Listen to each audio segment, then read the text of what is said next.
Estamos revisando el tema de cromatografía y nos estamos enfocando de los dos tipos de cromatografía, de líquidos y de gases. Nos estamos enfocando en la cromatografía de líquidos. Eh, ya revisamos los principios de la cromatografía de líquidos, identificamos algunos factores y ya estamos listos para realizar un ejercicio numérico. Perdón. Voy a compartir el archivo que revisamos la sesión anterior. Eh, en este archivo, al final, tenemos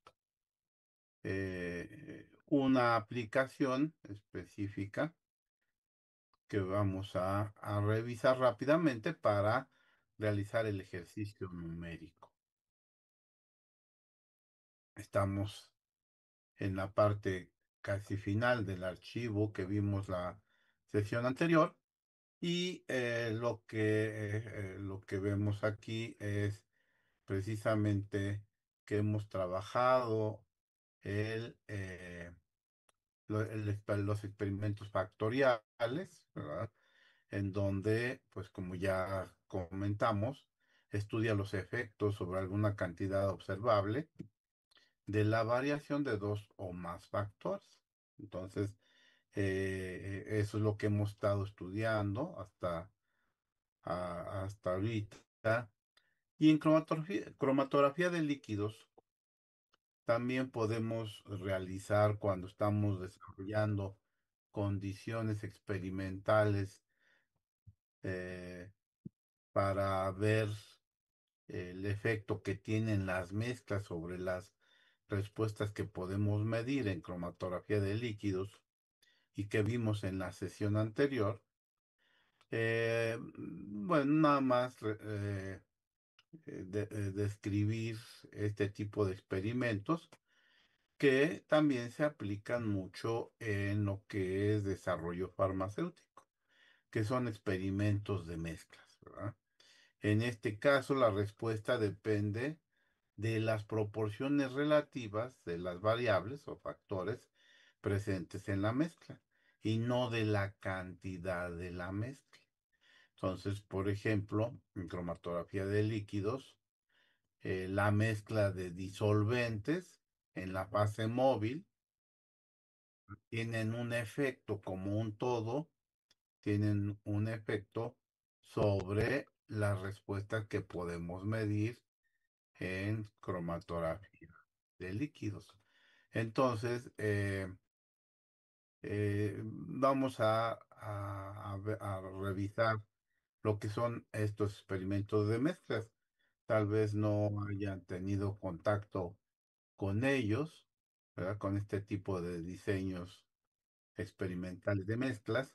Y los vamos a mencionar nada más rápidamente porque nos estamos enfocando a los experimentos factoriales. Entonces, pues vamos a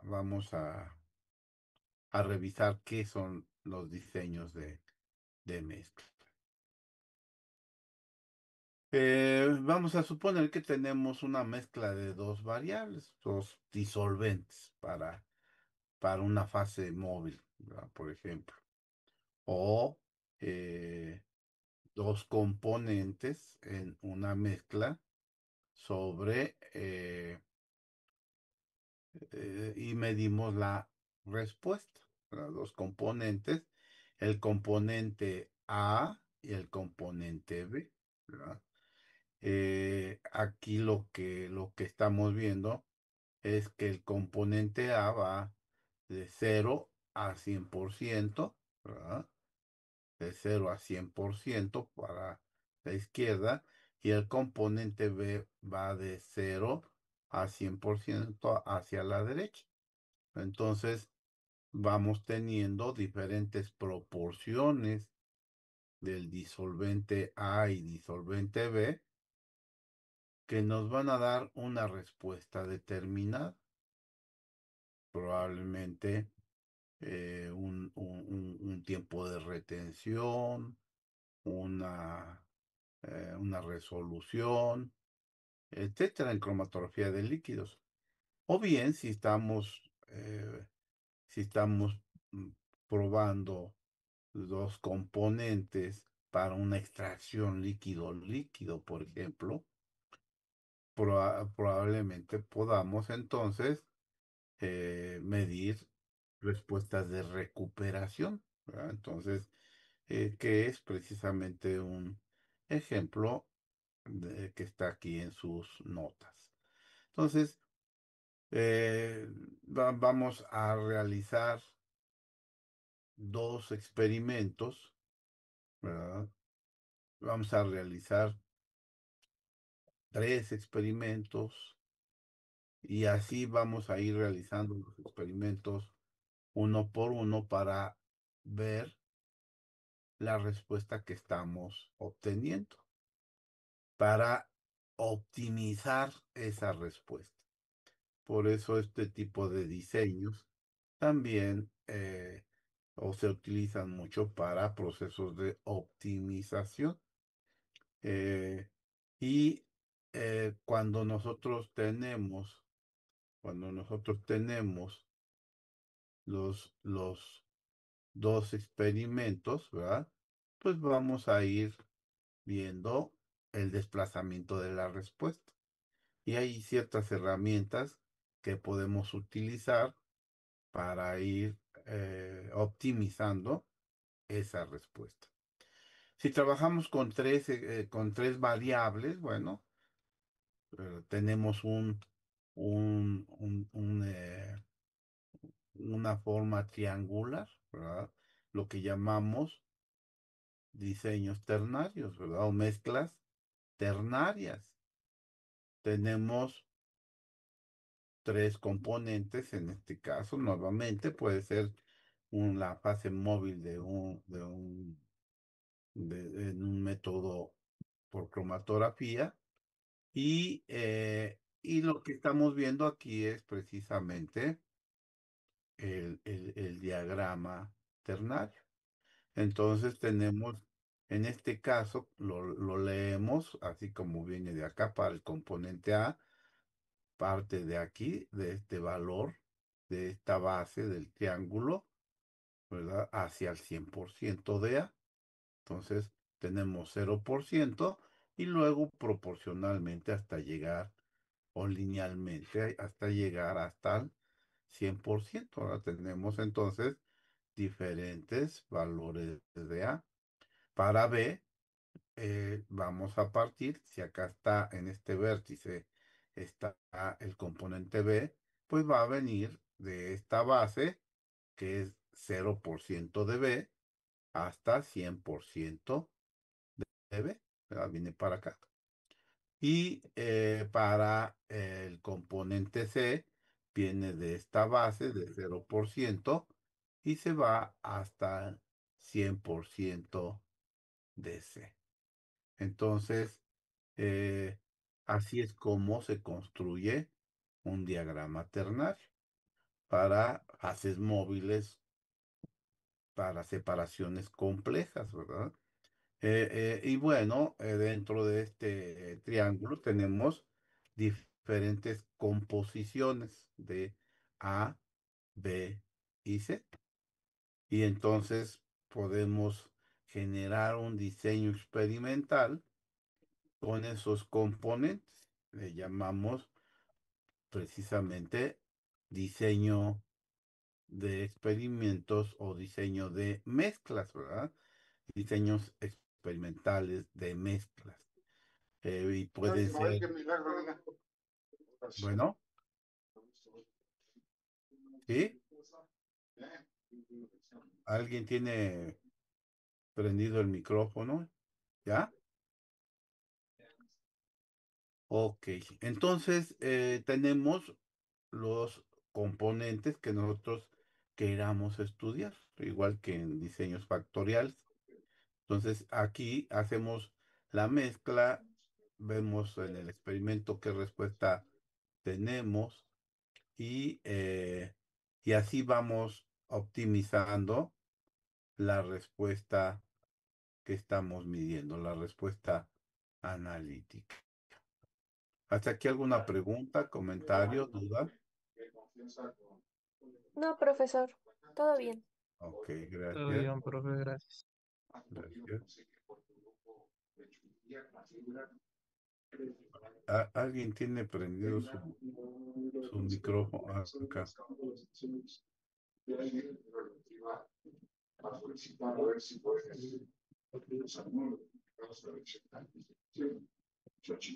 Alejandro Romero, Sí, profe, dígame. que creo que tienes prendido tú tu micrófono. Ya, gracias. Ok, entonces, pues vamos a continuar. ¿Alguna pregunta, comentario? Creo Profe, que no soy yo. es Ismael Gómez, creo, profe. Ah, ok, gracias. Ahorita no está escuchando. Un momento, por favor.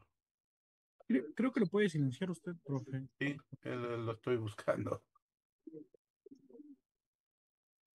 pero no lo encuentro.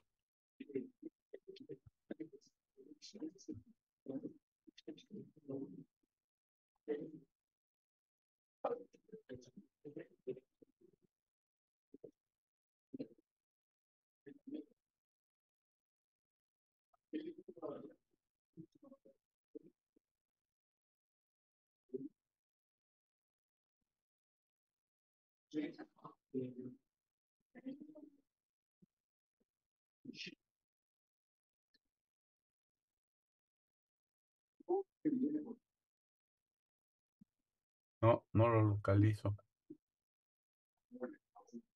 Ok, bueno,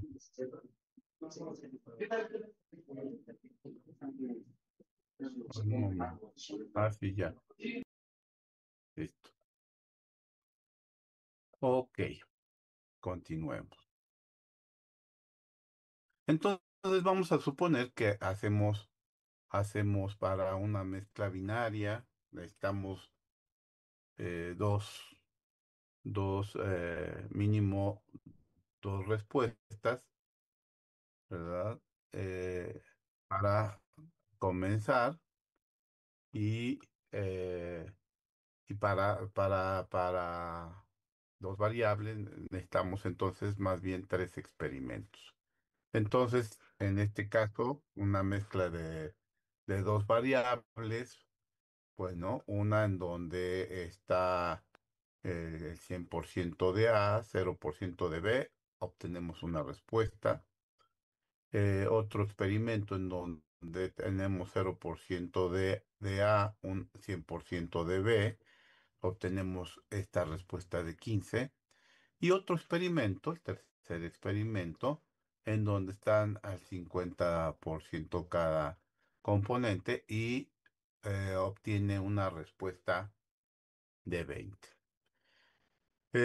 Si establecemos el modelo correspondiente, la respuesta que estamos aquí midiendo como Y, pues va a estar en función de A y de B, ¿verdad? Como componentes puros, vean la diferencia con el factorial, que teníamos un término independiente. En este caso, no hay un término independiente, directamente aquí el coeficiente de A, que es B1, de B, que es B2, y de la interacción AB, que es B1, 2. Eso es para dos experimentos, perdón, para dos factores o variables, como este que se está ejemplificando. Si tenemos tres factores, pues se complica un poco más, como ya sabemos, y tenemos entonces la respuesta Y en función de los factores A, B y C, y tendrían esta definición, ¿verdad? Para cada uno. el coeficiente de A, el coeficiente de B, de la interacción, de cada una de las interacciones. Entonces tenemos todos la mezcla correspondiente. Aquí creo que falta el del C, el del componente C. Ok, entonces con esas ecuaciones es que podemos entonces desarrollar nuestras líneas de contorno. Es lo mismo que para factorial, ¿verdad? Podemos obtener los coeficientes también a diferencia de los factoriales, ¿verdad? Que utilizamos ciertos algoritmos, un método que llamamos de contrastes. En este caso, estamos obteniendo los coeficientes de esta forma. Eh, B1 igual a la respuesta Y1, ¿verdad? B2 como la respuesta Y2, B3 la respuesta Y3 en C, y luego los coeficientes de de las diferentes interacciones con sus diferentes algoritmos. Entonces, eh, eso es cómo se calculan los coeficientes para este tipo de diseños de mezclas. Igual que los factoriales podemos transformar los valores reales en base a este algoritmo, ¿verdad? Que es diferente al de los diseños factoriales con dos niveles, ¿verdad? En este caso, para hacer la transformación, cuando no podemos quedarnos sin uno de los disolventes, ¿verdad? Como en este experimento que planteamos, 100% de A, 0% de B, pero probablemente en sistemas cromatográficos, si no existe uno de los componentes, probablemente, pues no fluya el, el, el analito, ¿verdad? ¿Por qué? Porque puede no ser soluble en nada más uno de los disolventes. Si se acuerdan de su cromatografía en papel, bueno, pues cuando hacen la aplicación, si no es soluble en alguno de los disolventes, pues se va a quedar en el pie de aplicación, a ese nivel de aplicación. Entonces, igual aquí podemos transformar para que siempre existan los dos componentes o los tres componentes. Y recuerden, pues, es que ese es uno de los objetivos de la transformación que realizamos. En general se aplican ciertas reglas que se llama, de esta herramienta que se llama Simplex, ¿verdad? Diferentes herramientas o reglas que se van utilizando conforme va corriendo el diseño. Entonces, cuando hacemos para dos variables, hacemos tres experimentos, bueno, con ese triángulo vamos a aplicar la primera regla, ¿verdad? De esos experimentos, vamos a rechazar el ensayo con el valor de respuesta más bajo. Y una vez que ya tenemos esos tres respuestas, vamos a utilizar vectores para poder transportar ese valor hacia el lado opuesto del vector. Entonces, es lo que dice aquí, se calculan nuevos niveles de las variables mediante la proyección en el espacio opuesto al resultado más bajo. Y entonces hacemos el experimento. Otra regla que debemos utilizar a medida que vamos experimentando, pues es que nunca vamos a regresar los niveles de las variables que ya hayan sido rechazados. si es necesario, moverse a la segunda respuesta más baja. La tercera es reevaluar experimentalmente las coordenadas de las variables que se han retenido más de 2 veces. Y así sucesivamente, ¿verdad? Hay reglas que podemos o vamos a aplicar en este tipo de diseños experimentales. Aquí podríamos tener este diagrama de flujo para aplicar esas reglas. O lo podemos ver aquí, ¿verdad? Vamos a suponer que aquí tenemos la variable uno y la variable 2 y, y entonces tenemos estos tres experimentos. Estos tres experimentos, aquí tenemos esta respuesta, ¿verdad? Esta otra respuesta y esta respuesta. Y, y vemos aquí los contornos de recuperación, por ejemplo. Si nosotros estamos optimizando la recuperación y hacemos estos tres primeros experimentos, la primera regla dice que vamos a transportar, a proyectar el valor más bajo, la respuesta más baja, la proyectamos hacia el lado opuesto.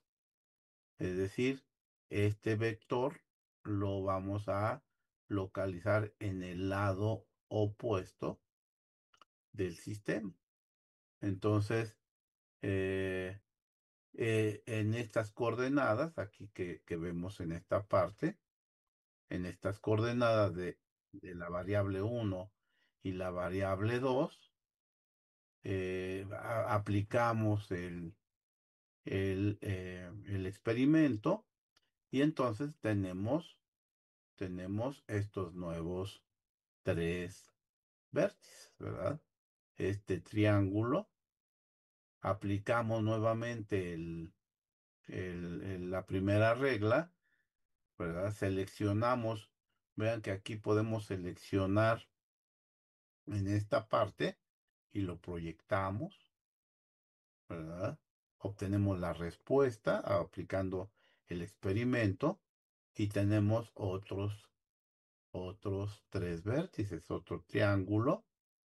Aplicamos la primera regla, proyectamos y vean cómo se va incrementando, ¿verdad? En esta parte con la variable uno y variable 2, ¿verdad? Tenemos otra respuesta y otros vértices, otro triángulo. Aplicamos la primera regla y proyectamos. Seleccionamos la más baja, proyectamos, ¿verdad? Nuevamente aplicamos el experimento con esos valores de las variables. Tenemos un nuevo triángulo. Aplicamos la primera regla y así podemos desplazarnos hasta el valor, hasta el valor de la respuesta que consideramos el máximo, ¿verdad? Entonces, pues esta técnica de diseño de experimentos, eh, de mezclas, pues se utiliza mucho entonces eh, en, eh, en todo lo que es desarrollo farmacéutico y cromatografía de líquidos cuando estamos buscando una fase móvil que nos proporcione ciertos tipos de respuestas, ¿verdad?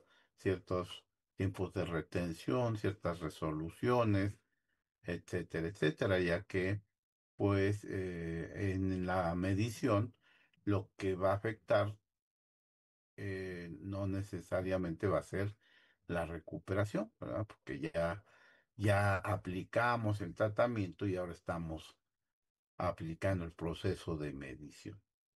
Entonces, eh, así es como se aplica esta herramienta de Simplex, ¿verdad? Eh, Obviamente puede ser más compleja y podemos tener, y tenemos a nuestro alcance pues diferentes software también que podemos utilizar para el diseño de los experimentos y cómo se puede, cómo va optimizándose, ¿verdad? Entonces, para experimentos de optimización también es muy utilizado. Ok, muy bien. ¿Alguna pregunta, comentario, duda?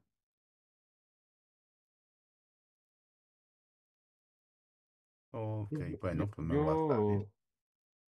yo, yo no entendí muy bien lo de cómo se hacían las proyecciones que decía. Ah, y bueno, vamos bueno, lo voy aquí, sí, sí ves el cursor, el láser. Sí, sí, sí. Ok, tenemos dos variables y para empezar el diseño, si tenemos dos variables, necesitamos más un experimentos, entonces necesitamos tres experimentos. Aquí están, obtenemos la respuesta. Y aquí vemos que en este punto está en 60%, en este punto está como en 68% y en este punto está también en 68%, ¿verdad? Porque viene la línea de contorno de esa respuesta así de esta naturaleza.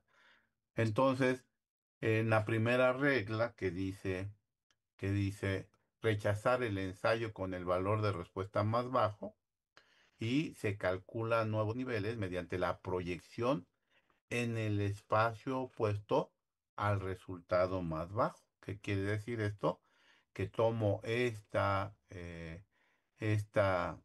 este vértice y lo proyecto hasta el lado opuesto como vector, lo proyecto hasta el otro lado. Es esta parte. Aquí en estas coordenadas tenemos un valor de la variable uno y un valor de la variable 2. Aplicamos, ejecutamos esas coordenadas y obtenemos una, una respuesta. Entonces, aquí con las líneas de contorno nos estamos guiando para poder aplicar la regla uno. Aquí tenemos esta respuesta y en este triángulo, en este nuevo triángulo con esta nueva respuesta, tenemos o podemos aplicar la regla uno. Es decir, descartamos la respuesta más baja, que estoy aquí señalándola, y la proyectamos, ¿verdad? La proyectamos como vector hasta el lado opuesto de este paralelo, ¿cómo se llaman estos? Este, esta forma geométrica, ¿no? La proyectamos hasta el lado opuesto. Y ahora tenemos estos nuevos tres experimentos. Aplicamos la primera regla. Aquí el valor más bajo está aquí donde estoy posicionando y lo proyecto hasta el otro extremo, hasta el lado opuesto y así sucesivamente. ¿Sí ya está más claro? Sí, muchas gracias. Ok. Bueno, entonces es nada más ilustrativo, no va a ser objeto de examen este tipo de diseños. Nos estamos enfocando en los diseños factoriales y esto, bueno, lo estoy comentando porque para fases móviles podríamos aplicar este tipo de diseños simples. La desventaja de este tipo de diseños es que todos los factores deben ser continuos. A diferencia de los diseños experimentales factoriales, pueden ser continuos o discretos. Entonces podría ser una desventaja, ¿verdad? En alguna experimentación, el uso de este tipo de diseños que requieren forzosamente factores continuos, ¿verdad? Ok, bueno, pues vamos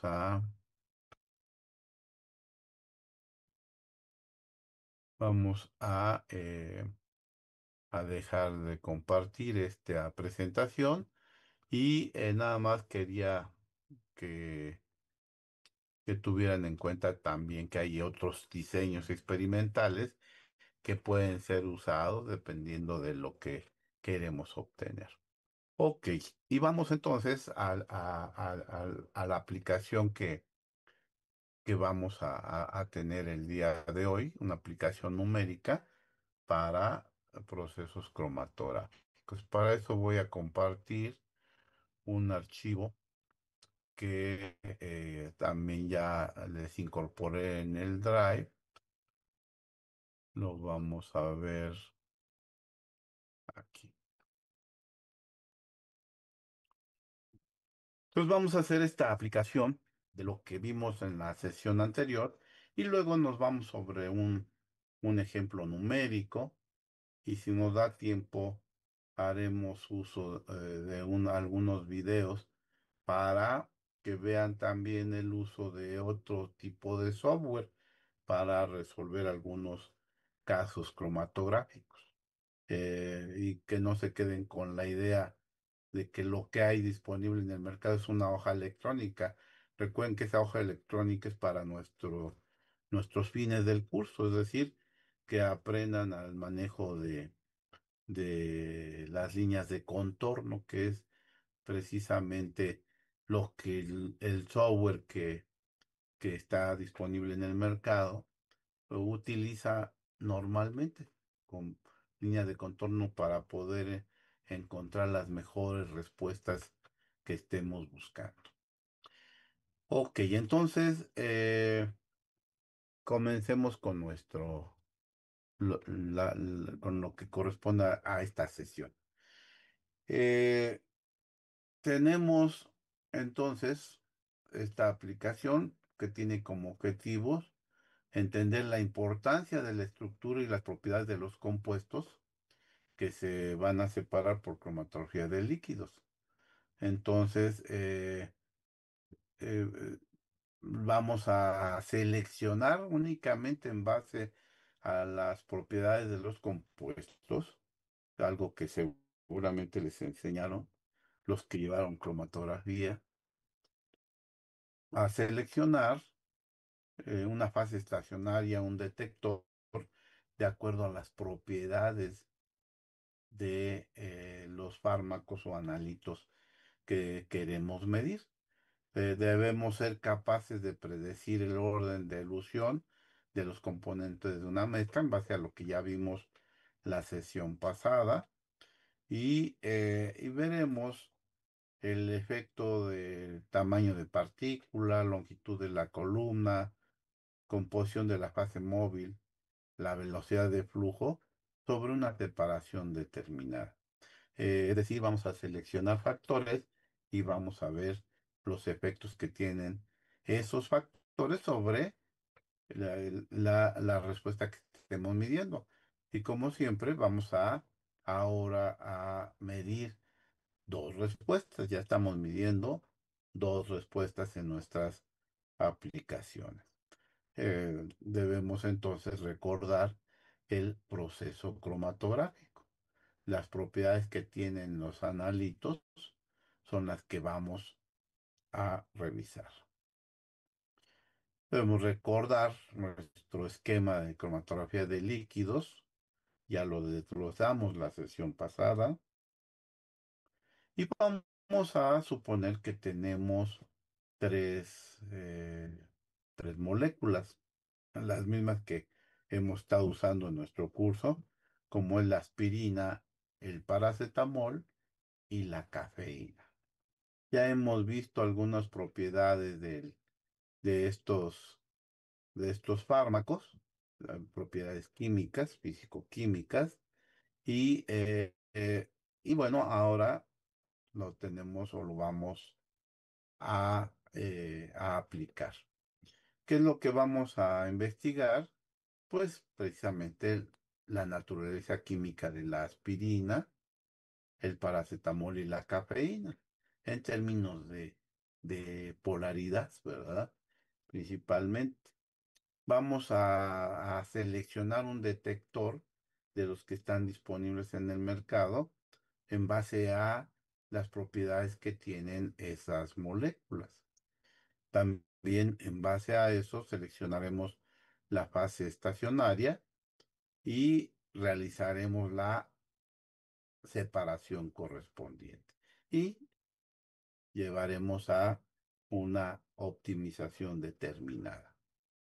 Entonces, esto es lo que estaríamos aplicando en, en este ejemplo.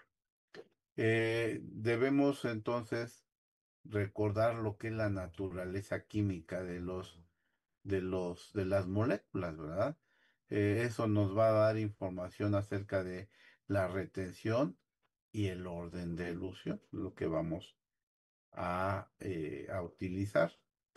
Eh, Propiedades como la polaridad, la acidez y basicidad, así como la capacidad para formar puentes de hidrógeno, van a determinar la afinidad relativa hacia las fases móviles y estacionarias. Ya lo hemos mencionado en la introducción que vimos de cromatografía la sesión anterior, ¿verdad? El efecto que tiene sobre el tiempo de retención, principalmente, ¿verdad?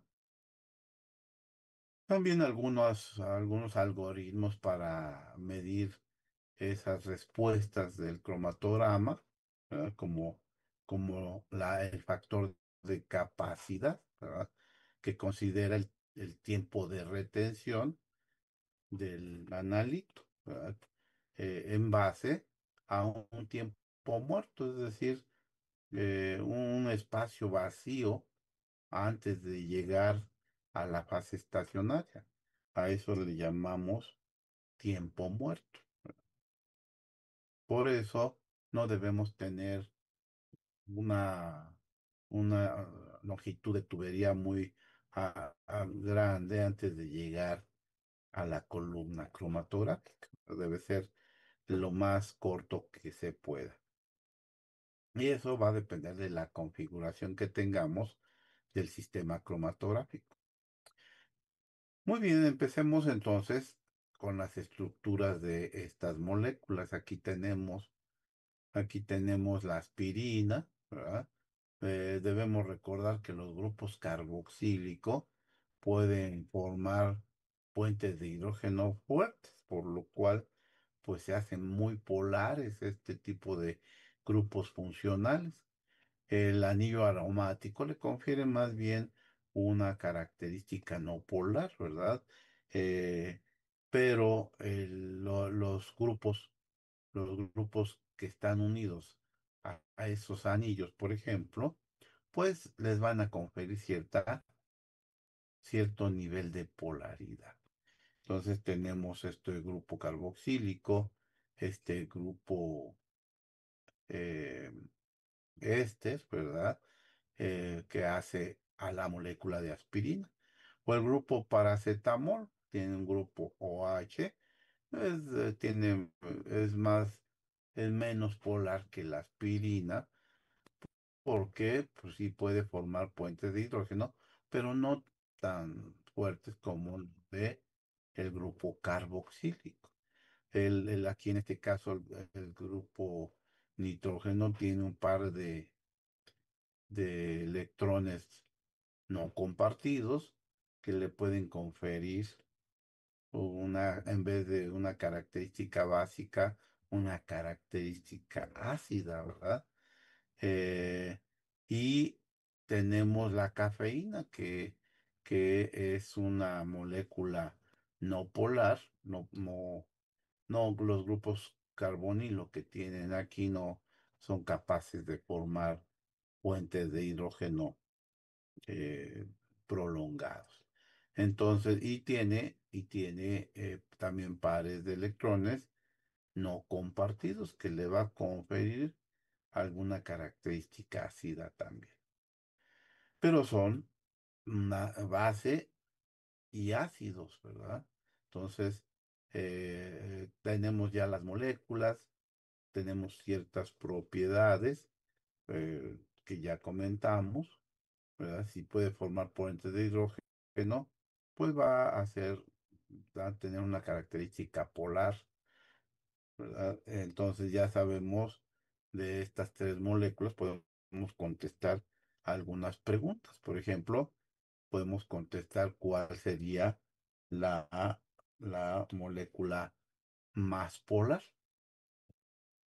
la más polar entre la aspirina, el paracetamol y la cafeína. Seguramente, ¿verdad? Están pensando en que la aspirina sería la molécula más polar.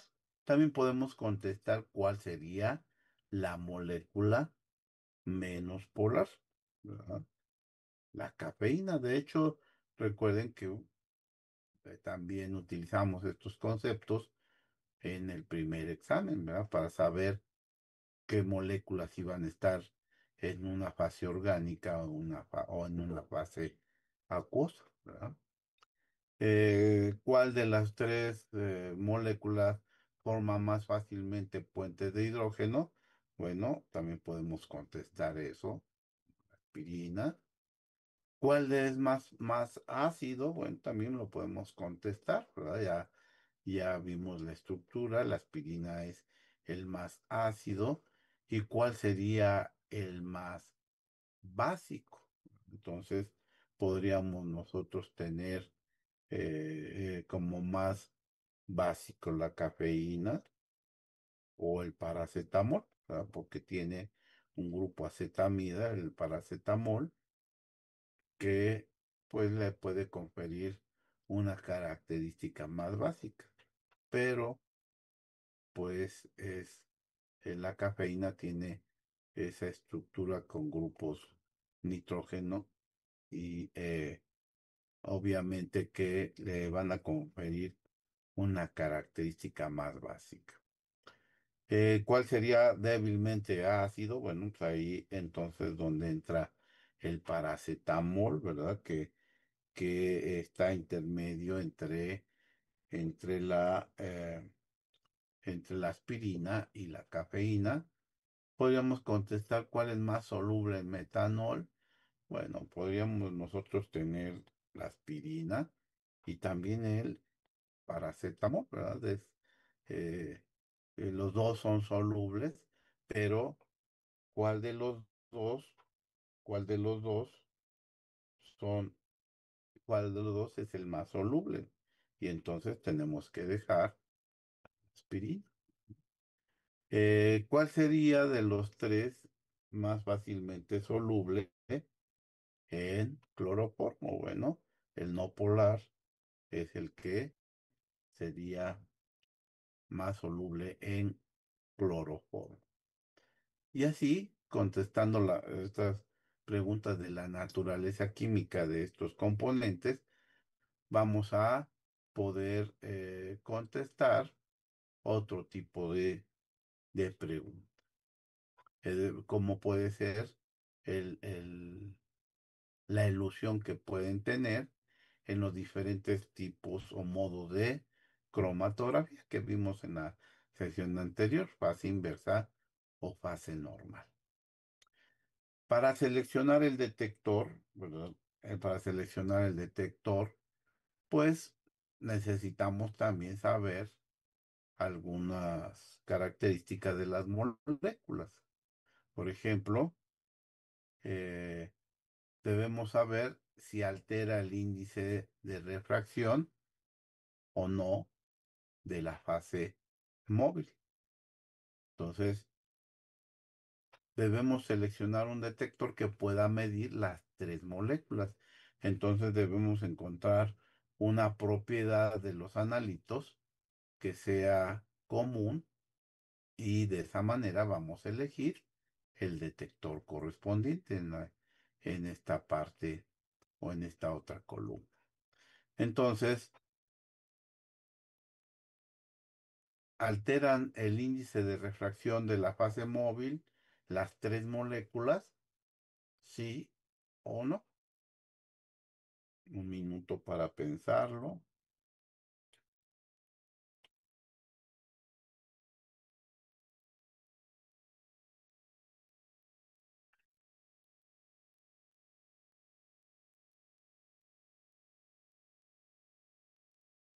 Entonces debemos recordar que las moléculas orgánicas desvían o presentan o alteran el índice de refracción de la fase móvil. Entonces, podríamos nosotros utilizar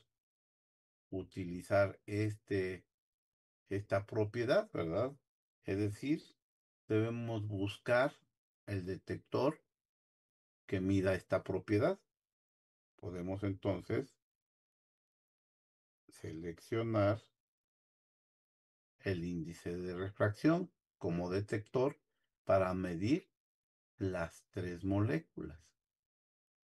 Eh, Después tendremos que analizar entonces las propiedades de ese tipo de detectores, la sensibilidad que tienen, el nivel de ruido que pueden presentar, la variación que pueden tener debido al flujo, debido a la composición de la fase móvil que vimos en la sesión anterior, ¿verdad? Lo que buscamos de ese tipo de detectores, la sensibilidad.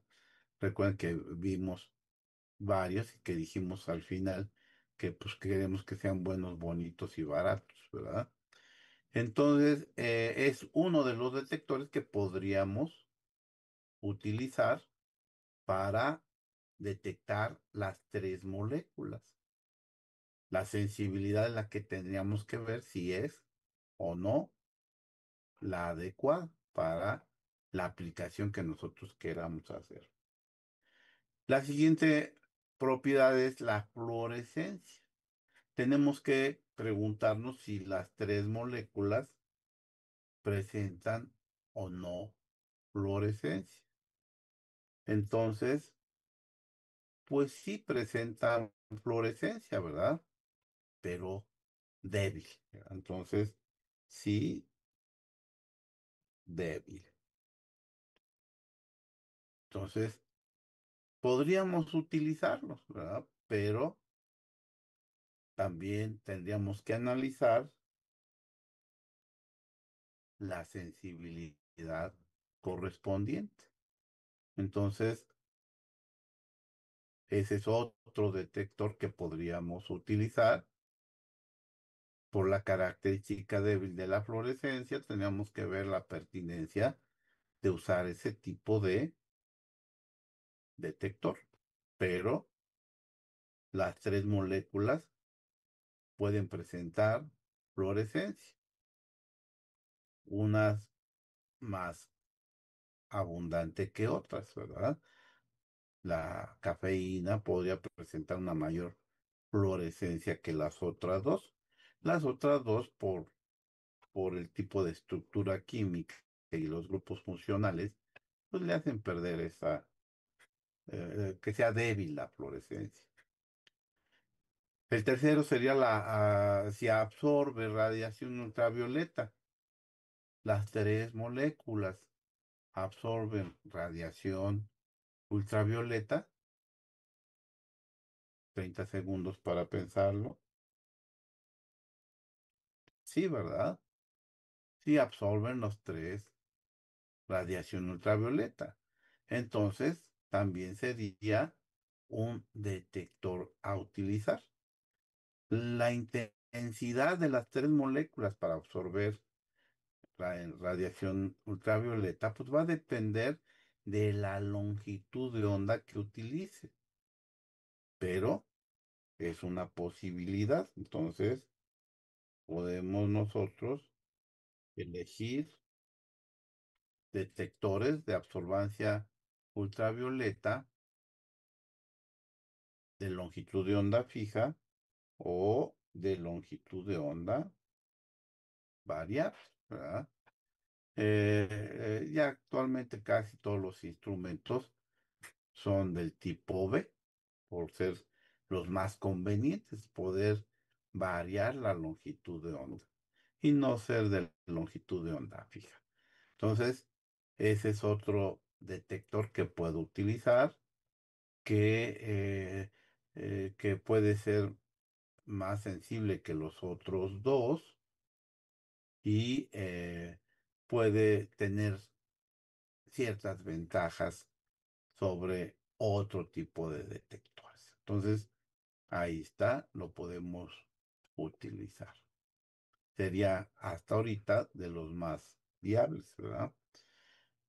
Otra propiedad es si están o no están completamente ionizados. Bueno, en este caso, los tres a determinado pH pueden no estar completamente ionizados, por lo cual pues, sería una desventaja para utilizar completamente ionizado, ¿verdad? Sería usar un conductímetro, ¿verdad?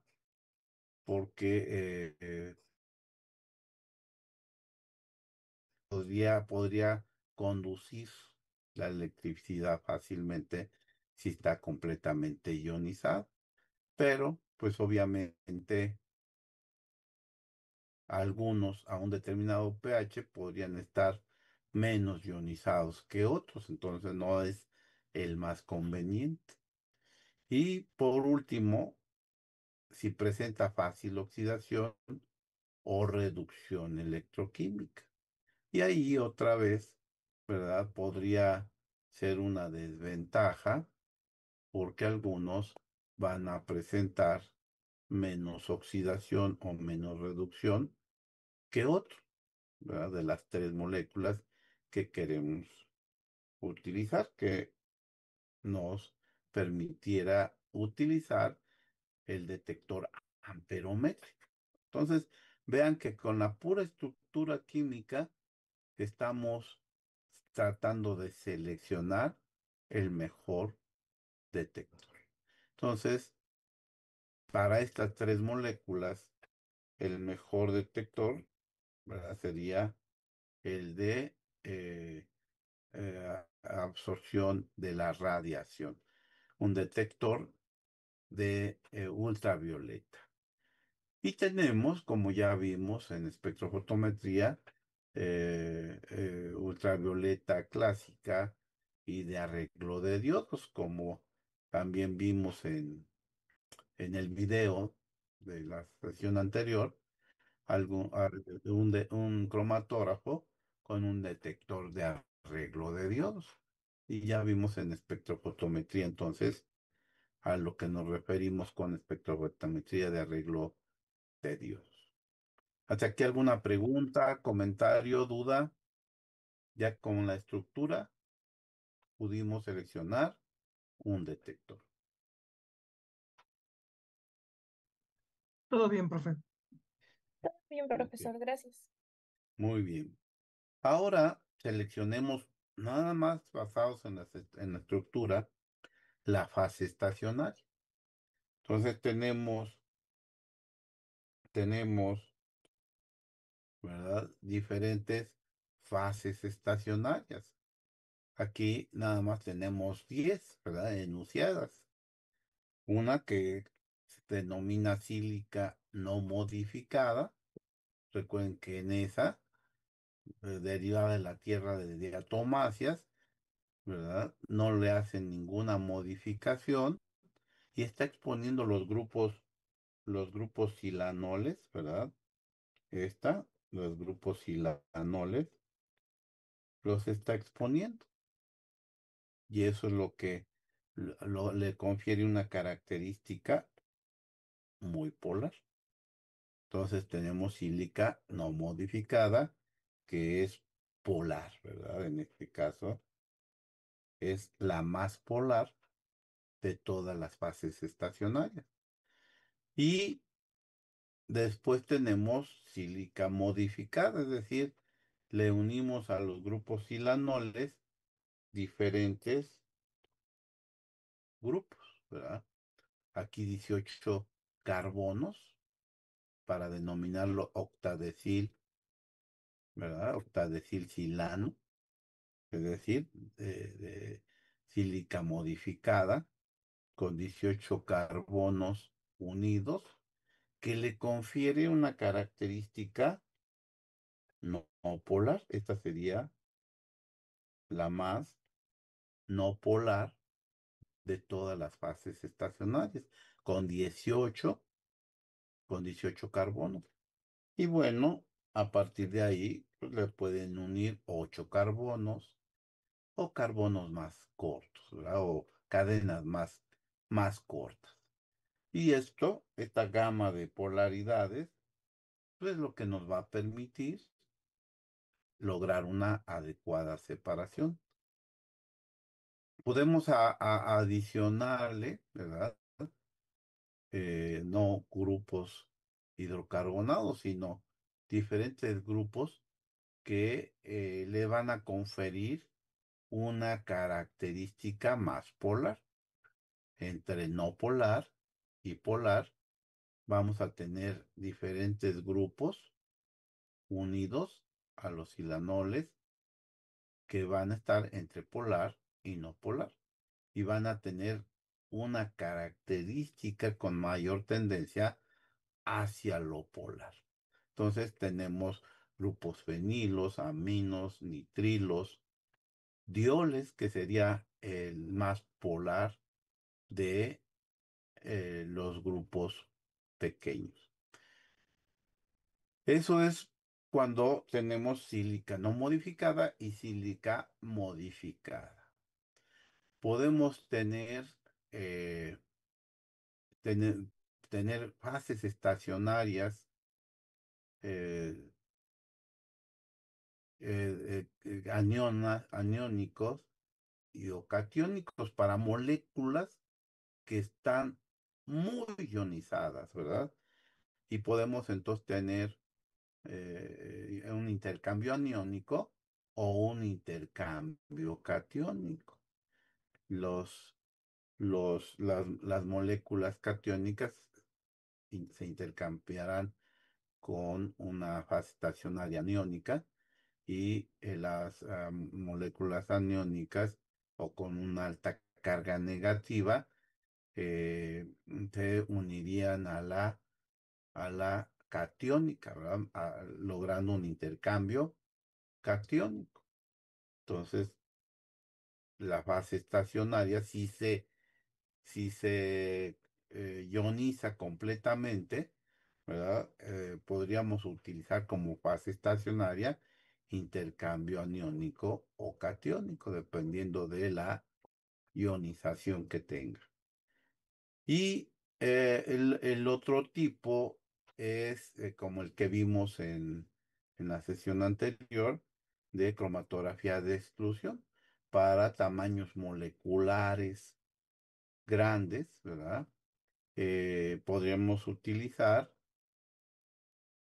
la cromatografía de exclusión cuando tenemos diferentes moléculas con diferentes tamaños moleculares. La cafeína tiene un tamaño molecular mayor que los otros dos moléculas, pero hay moléculas muy grandes que podrían requerir de este tipo de cromatografía de exclusión y que vimos en la sesión anterior, ¿verdad? Que tienen la fase estacionaria, tiene poros muy grandes y muy pequeños. Ahí es donde llega el analito con cierto tamaño molecular, ahí se queda por un tiempo y luego se pueden ir eluyendo. Ok, entonces tenemos estas diferentes fases estacionarias. Nuestras moléculas son, ¿verdad? Son por la estructura química aromática, básicamente van a ser no polares. Y entonces, eh, pues podríamos nosotros conferirle cierta polaridad entre las tres, ¿verdad? Es decir, ya vimos cuál es la más polar y cuál es la menos polar. Podríamos utilizar una sílica no modificada y ver qué conveniente sería ese tipo de fases estacionarias. Básicamente, esas moléculas orgánicas son no polares y la polaridad se la está confiriendo los grupos a los cuales está unido, las moléculas. Pero entonces, ¿verdad? Seguramente serían más afines a una fase estacionaria no polar. De tal forma que podríamos nosotros seleccionar una fase estacionaria no polar para las tres moléculas. Y o bien podríamos seleccionar alguna de polaridad intermedia, dependiendo de la separación que queramos entre cada una de las moléculas. Entonces, para seleccionar la fase estacionaria, pues estaríamos descartando prácticamente, ¿verdad? Los muy polares, los de intercambio, aniónico, catiónico y los de exclusión, porque son moléculas realmente pequeñas, ¿verdad? Entonces, estaríamos seleccionando algunas de las fases estacionarias no polares.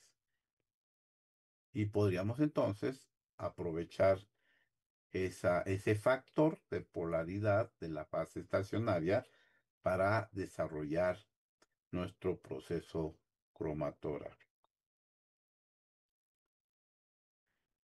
Si nosotros elegimos ese tipo de cromatografía que dijimos que se llamaba de fase inversa, entonces, ¿cuál sería el orden de elusión de cada una de las moléculas?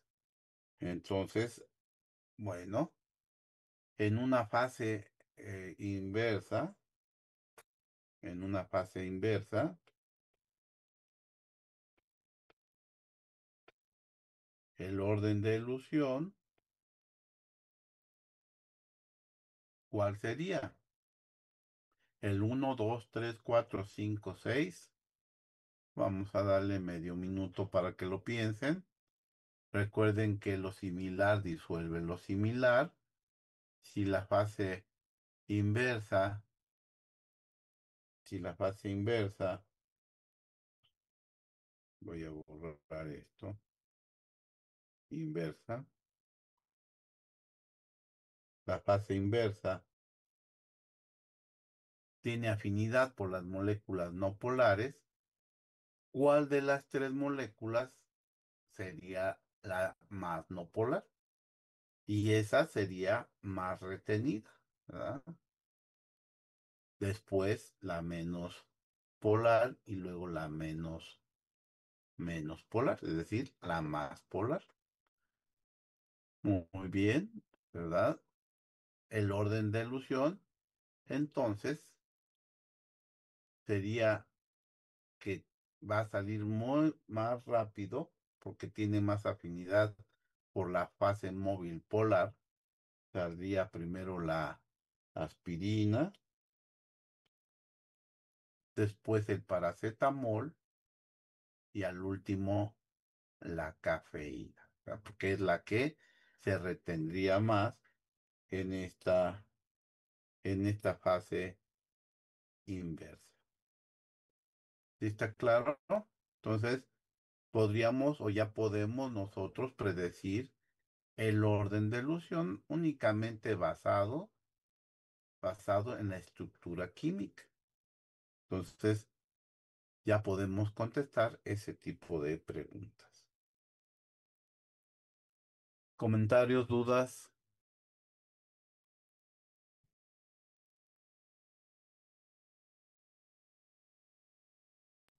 Cuando decimos que es fase inversa, es que la fase móvil es polar y la fase estacionaria es no polar, ¿verdad? Así es, Ah, ok. así es, porque por esto que comentábamos, Ujú. la no modificada tiene los grupos y las noles expuestos. Y la modificada, ¿verdad? Tiene fase unida, es decir, eh, cadenas alifáticas cortas y largas o largas. Y eso es la fase inversa. La fase normal es la que no se modifica porque tiene los grupos silanoles expuestos directamente de la tierra de diatomáceas.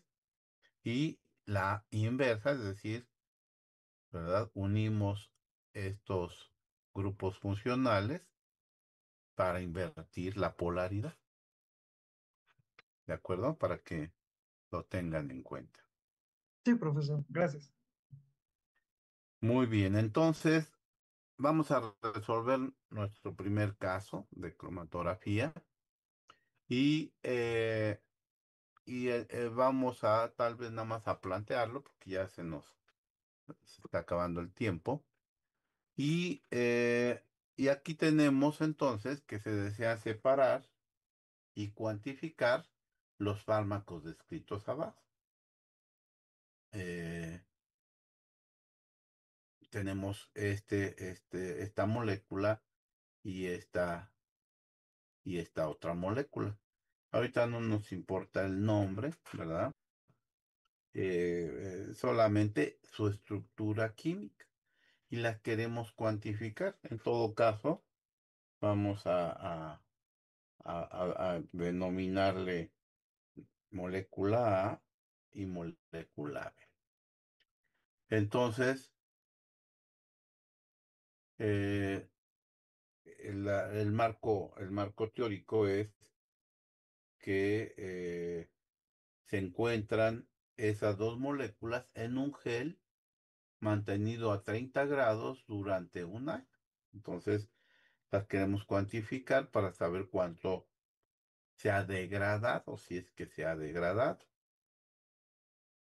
Por eso necesitamos un método de cromatografía que pueda diferenciar entre el fármaco inalterado y los posibles productos de degradación.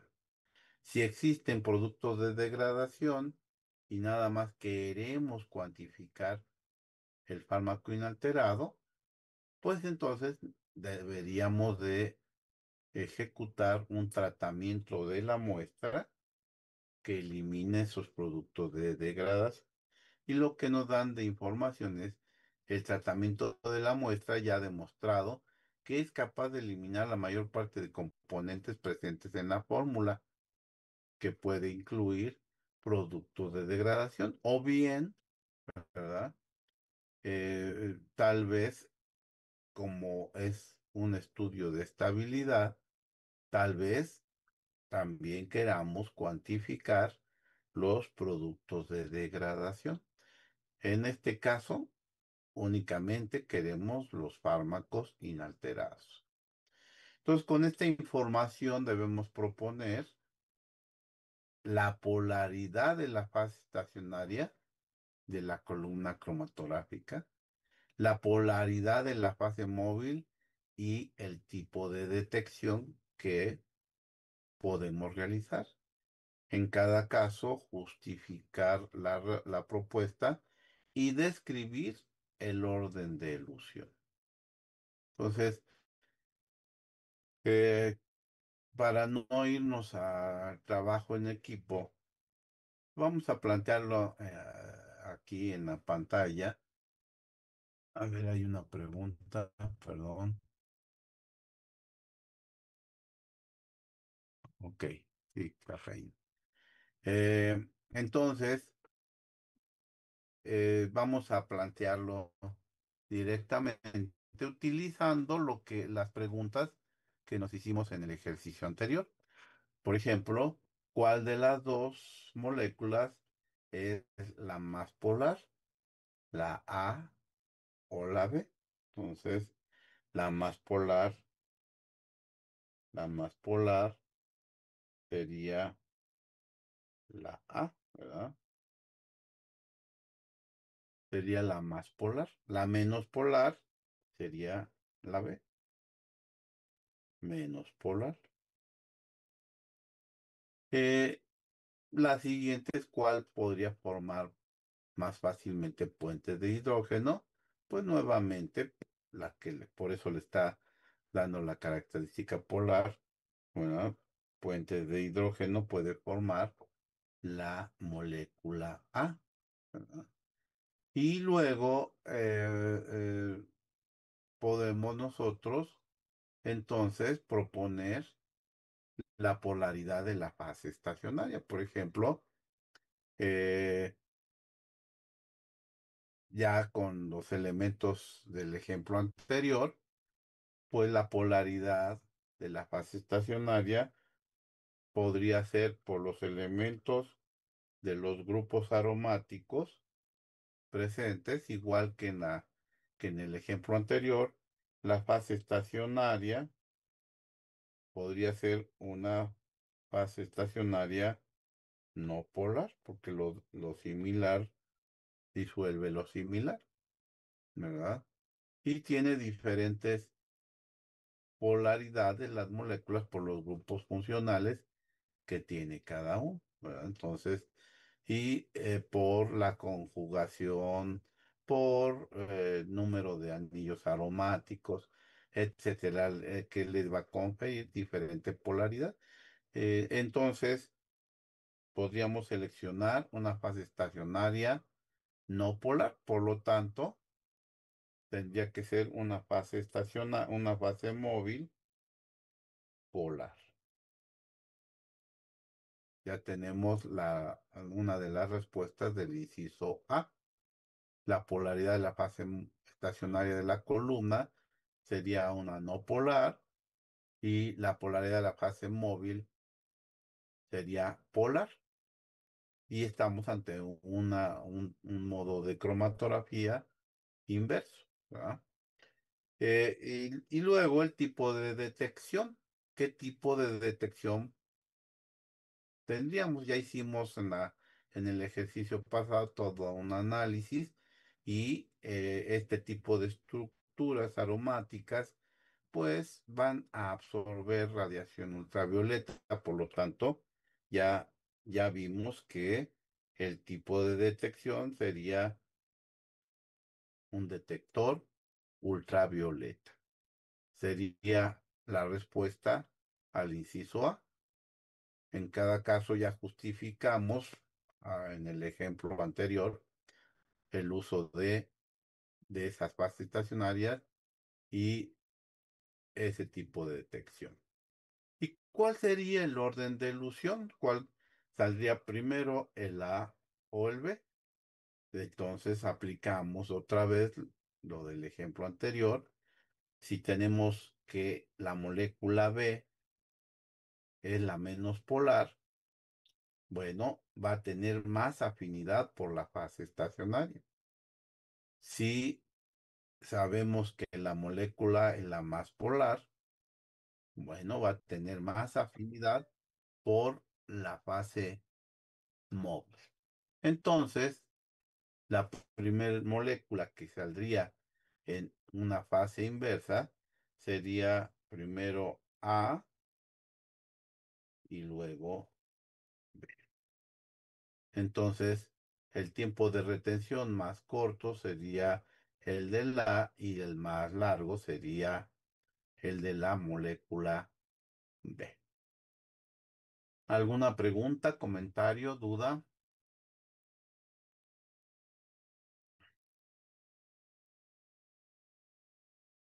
No, No, profesor. profe. Y ya tenemos la aplicación de esos conceptos básicos para lograr una separación cromatográfica. Y entonces hacemos nuestro diseño experimental, seleccionamos los factores que podemos utilizar para lograr una determinada separación cromatográfica o perfil cromatográfico. En este caso numérico, que vamos a dejar para la siguiente sesión, estamos utilizando agua metanol en estas proporciones, es decir, la composición de la fase móvil sería 40 de agua, que implica en un sistema binario que hay 60 de metanol. Es el nivel bajo, ¿verdad? El nivel alto es, en este caso, 60 de agua, 40 de metanol. Vean que únicamente estamos utilizando uno de los componentes en este sistema binario, el del agua. Y así podemos decir que el nivel bajo, como tiene una baja cantidad de agua, es menos polar. Y el nivel alto, como tiene una mayor cantidad de agua, es más polar. Entonces, estamos utilizando como factor la polaridad o la composición de la fase móvil. ¿De acuerdo? Es un factor continuo, ¿verdad? Este sería un factor continuo. Recuerden que es necesario saber si es un factor continuo, discreto o limitado, ¿verdad? Para aplicar nuestra estrategia. Entonces ya tenemos el primer factor. Vamos a trabajar con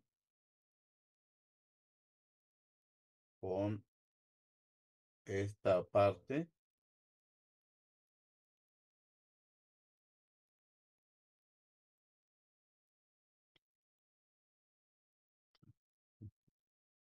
No se quiere borrar.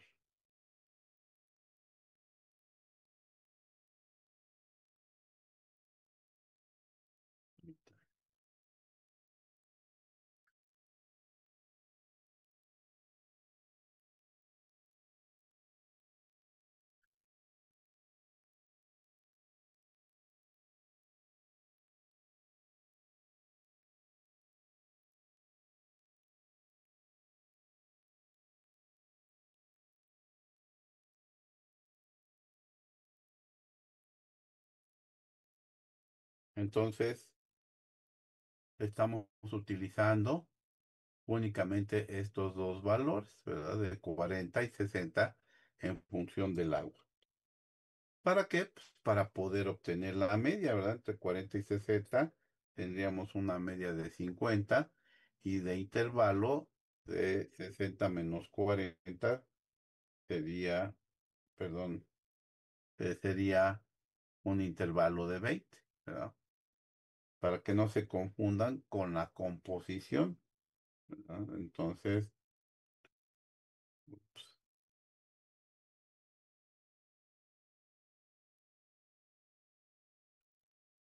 no quiere borrar.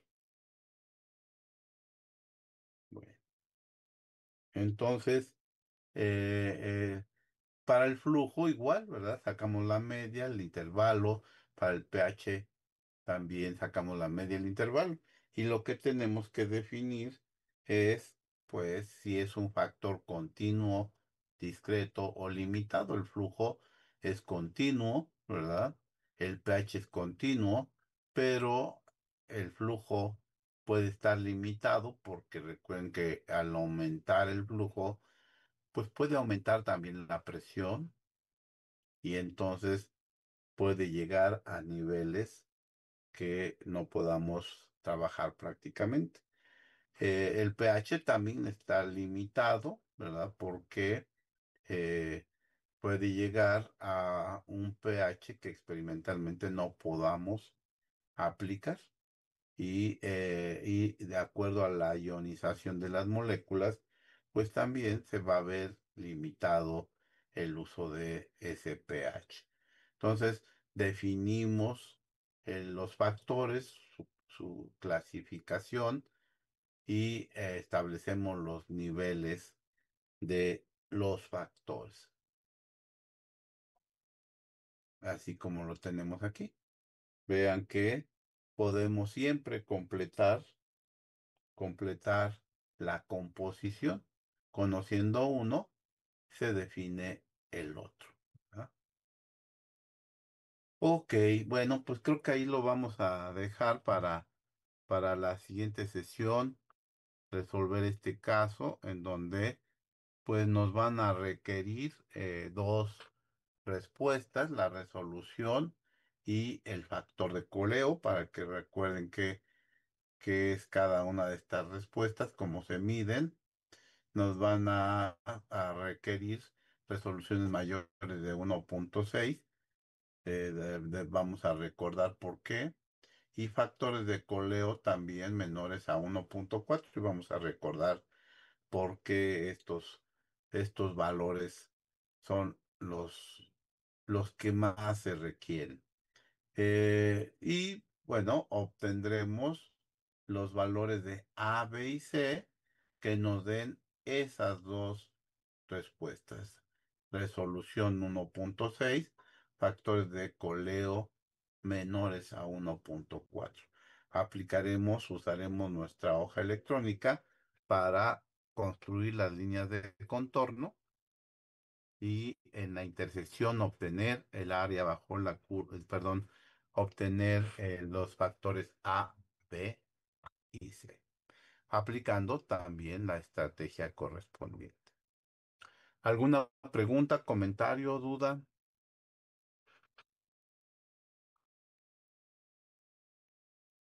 No, profe. Muy bien, bueno, pues con esto concluimos nuestra sesión. Les agradezco mucho su atención, su participación y nos vemos el próximo miércoles. Todavía no se sabe nada, creo, de si vamos a volver o no. No sé si alguien sabe, porque nosotros todavía no. Me Bueno, parece que hoy tienen junta, ¿no, profesor? hoy hay una reunión, pues, a ver qué nos dicen, Ah, ok. porque no Vale. sé, no hay mucha información. Ok, Ok. bueno, pues si hay algo, pues los comunico, y si no, pues les enviaré el enlace para reunirnos el próximo miércoles. Que tengan buena tarde, que descansen, nos vemos el miércoles. Gracias, profe. Gracias. Bonito. Gracias, Profesor, profesor. Hasta luego. Hasta luego.